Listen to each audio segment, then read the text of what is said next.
অসুস্থ হয়ে পড়ছে, কিন্তু হাসপাতালে যাবে, এখান থেকে অ্যাম্বুলেন্স বলবে, সেটা আসতে অনেক সময় লাগে। উবার সিএনজি সাধারণত আসে না, একদমই না। পুলিশ এখানে অর্ধেক পথে এসে চলে যায়, এখানে আসে না। আমাদের এখানে যদি কোনো প্রকার কোনো দুর্ঘটনার সৃষ্টি হয়, তো আমরা থানায় জানানোর পরে পুলিশ আসতে অনেক সময় লাগে। এগুলো যদি সিটি কর্পোরেশন পাকা করে দেয় তাহলে এই এলাকার মানুষ অনেক বেশি উপকৃত হবে। জায়গায় জায়গায় গর্ত হয়ে গেছে, মানুষের খুবই ভোগান্তি। গাড়ি অনেক সময় দেখা গেছে ভেঙে চুরে নিচে দিকে পড়ে যায়। একটা রাস্তাও পাকা না, সবগুলা কাঁচা রাস্তা। এদিক দিয়ে কোনো মতেই মানুষ যাতায়াত করতে পারে না। নিজস্ব অর্থায়ন দিয়ে আমরা এখান থেকে 200 ফিট পাইপ বসাই আমরা প্লটের ভিতর পানি ফেলাইছিলাম। এখন প্লটগুলি ভরাট হয়ে গেছে, এখন আমাদের পানিগুলি ওদিকে যাচ্ছে না। সবাই মিলে মিশে আমরা এই যতটুকু আর কি পারি রাবিশ টাবিশ ফালাই। গুলশান কি ফ্যাসিলিটি পাচ্ছে, আর আমাদের এই আসনটা একই আসনের সাথে থাকার পরেও আমরা কি ধরনের বৈষম্য শিকার হচ্ছি।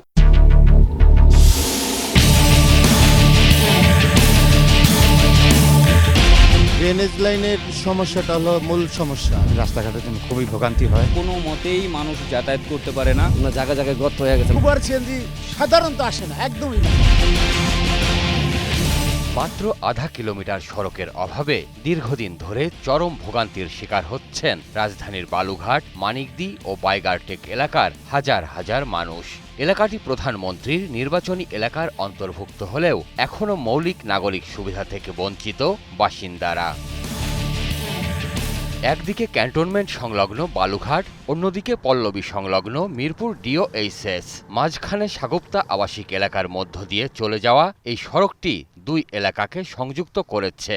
কিন্তু এই চিত্রই বলে দিচ্ছে রাস্তাটি আদৌ চলাচলের যোগ্য কিনা। জায়গায় জায়গায় গর্ত হয়ে গেছে, মানুষের খুবই ভোগান্তি। গাড়ি অনেক সময় দেখা গেছে ভেঙে চুরে নিচে দিকে পড়ে যায়। একটা রাস্তাও পাকা না, সবগুলা কাঁচা রাস্তা। এদিক দিয়ে কোনো মতেই মানুষ যাতায়াত করতে পারে না। সামান্য বৃষ্টিতেই অধিকাংশ সড়ক চলাচলের অযোগ্য হয়ে পড়ে।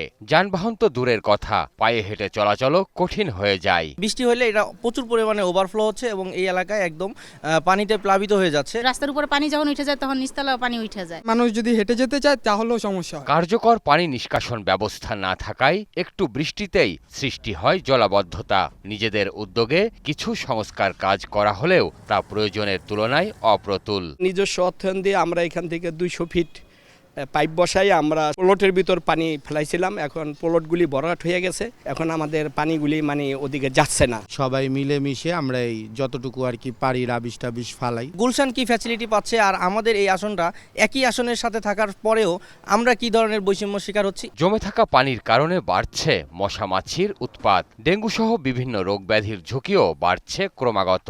রাস্তাঘাটের কোনো ফ্যাসিলিটি পাচ্ছি না, আমরা সুয়ারেজ লাইনের কোনো ফ্যাসিলিটি পাচ্ছি না। মশার উৎপাত অনেক বেশি এবং স্মৃতি কর্পোরেশন কোনো প্রকার পদক্ষেপ নিচ্ছে না। ভাঙাচোরা রাস্তার কারণে রাইড শেয়ারিং সেবা কিংবা সিএনজি চালকেরাও এলাকায় যেতে অনীহা প্রকাশ করেন। জরুরি সেবার যানবাহনও অনেক সময় প্রবেশ করতে পারে না, ফলে দুর্ভোগ আরও বাড়ে। অসুস্থ হয়ে পড়ছে, কিন্তু হাসপাতালে যাবে, এখান থেকে অ্যাম্বুলেন্স বলবে, সেটা আসতে অনেক সময় লাগে। উবার সিএনজি সাধারণত আসে না, একদমই না। পুলিশ এখানে অর্ধেক পথে এসে চলে যায়, এখানে আসে না। স্থানীয়দের দাবি, অবকাঠামোগত দুর্বলতা ও অপর্যাপ্ত যোগাযোগ ব্যবস্থার কারণে এলাকায় অপরাধ প্রবণতাও বাড়ছে। আমাদের এখানে যদি কোনো প্রকার কোনো দুর্ঘটনার সৃষ্টি হয়, তো আমরা থানায় জানানোর পরে পুলিশ আসতে অনেক সময় লাগে। এগুলো যদি সিটি কর্পোরেশন পাকা করে দেয় তাহলে এই এলাকার মানুষ অনেক বেশি উপকৃত হবে। বিষয়টি নিয়ে বারবার সিটি কর্পোরেশনের দৃষ্টি আকর্ষণ করা হলেও কার্যকর সমাধান মেলেনি। সিটি কর্পোরেশনের পর্যাপ্ত যে ফ্যাসিলিটিটা সেটা আমরা পাচ্ছি না। 2-3 বার রিমাইন্ডার দিছি, কিন্তু কোনো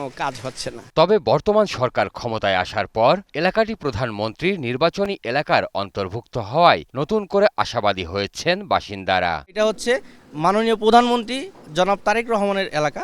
এই এলাকার অবস্থা এরকম হলে আমরা আসলে লজ্জা পাই। আশা করি আমাদের যে সমস্ত সমস্যাগুলো আছে এই সমস্যাগুলো অচিরেই সমাধান হবে। প্রশাসনও বলছে নাগরিক সুবিধা নিশ্চিত করতে প্রয়োজনীয় উদ্যোগ নেওয়া হয়েছে, দ্রুতই সমস্যার সমাধান করা হবে। অলরেডি সেখানে 37 কোটি টাকা রাস্তার উন্নয়নের কাজ চলমান আছে এবং বাদবাকিগুলো এস্টিমেট করা আছে।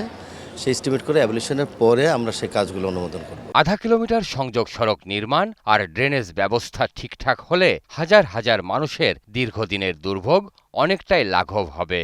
আমি যেখানে দাঁড়িয়ে আছি আমার বাম পাশে রয়েছে ঢাকা 16 আসন আর ডান পাশে ঢাকা 17 আসন।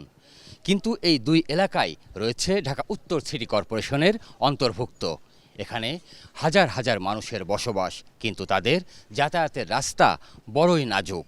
দিনের পর দিন এই ভোগান্তিকে সঙ্গী করেই চলাচল করতে হচ্ছে এই এলাকার বাসিন্দাদের।